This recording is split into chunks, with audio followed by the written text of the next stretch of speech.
People think this was just another civil war, a simple clash of egos between two powerful men. Just another general deciding to march on his own country, seeking glory at the cost of peace. But it wasn't. This was something far more dangerous. This was the moment a republic realized it could be broken, and that freedom was only as strong as the man in charge. Rome, 1st century BCE, the center of the known world, but rotting from the inside. It wasn't an empire. Not yet. It was something far more fragile. A fragile republic, deeply divided, with its heart torn by competing interests.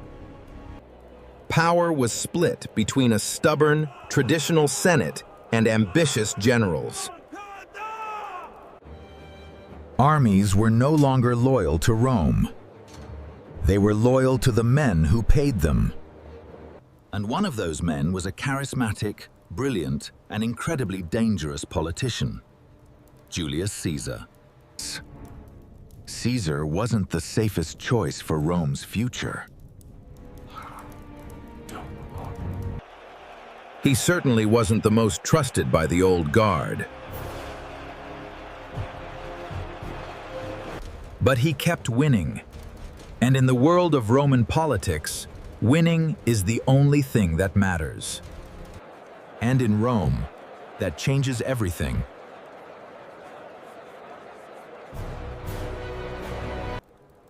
He realized quickly that power wasn't security. It was the only way to survive. But beneath the glory of his conquests, Caesar was drowning in personal debt. Your debts are mounting, Caesar. They'll ruin you. I've heard enough of this. I will not abdicate. He knew his political enemies in the Senate were waiting for him to return as a private citizen. For them, it wasn't about justice. It was about ending Caesar. And in the heart of Rome, his enemies were already sharpening their knives. Every victory in Gaul was a political threat to the old guard back home. He had created a reputation that was too big to ignore and too dangerous to let survive. Winning was no longer a choice. It was his only shield. Because to stop meant collapse, and in Rome, collapse meant total destruction. Men like Pompey were waiting, hoping for him to make one false move. He's too popular. They need a plan, quickly. But the risk is too great. He was isolated, a hero to his men, but an outcast to the establishment. Then, the message finally arrived. His command in Gaul was officially over. The Senate demanded he return to Rome. Immediately. But returning without his army meant he was defenseless.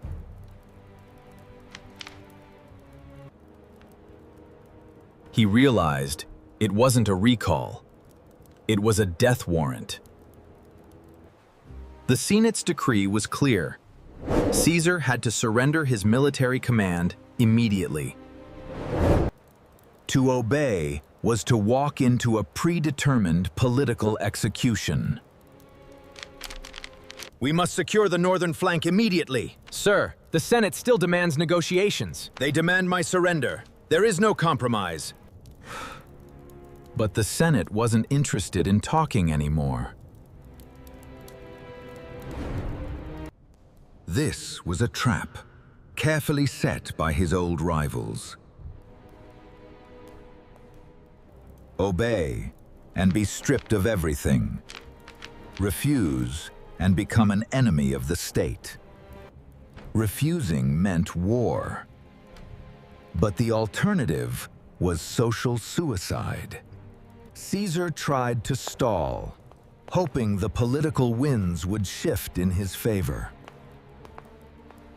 Time is running out. Our enemies are closing in from all sides.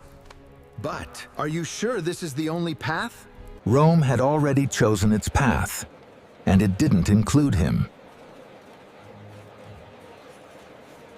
Pompey, once his partner, had thrown his weight behind the Senate. Caesar was officially the threat. A criminal in his own land. And just like that, the rules of the game changed forever.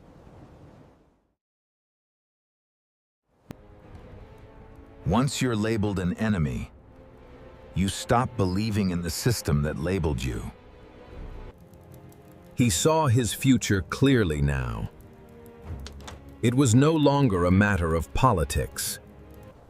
He weighed his options in the silence of the night. Each one felt like a closing door. A public trial? That was just a slow execution by his enemies. Exile? To be cast out of the city he had built his entire identity around? Or death? Because in Rome, when you lose power, you lose your life. There was only one physical line left between him and total destruction. The Rubicon. A small, quiet stream. Not a fortress, not a mountain. But legally, it was the absolute point of no return. Cross it, and you're no longer a general. You're a traitor. For the first time, the man who conquered Gaul hesitated. I understand your reservations, but the time for hesitation has passed. We move. Caesar's face hardened. The hesitation vanished, replaced by a cold, singular resolve that would change the world. He started to believe, deep down, that he was Rome. He started to believe, deep down, that he was Rome. And if Rome opposed him, then clearly Rome was wrong. The moment had arrived. The Republic stood on one side, and his ambition on the other. The internal struggle was over. Caesar realized that he was no longer just a servant of the state. He had become the embodiment of Rome itself.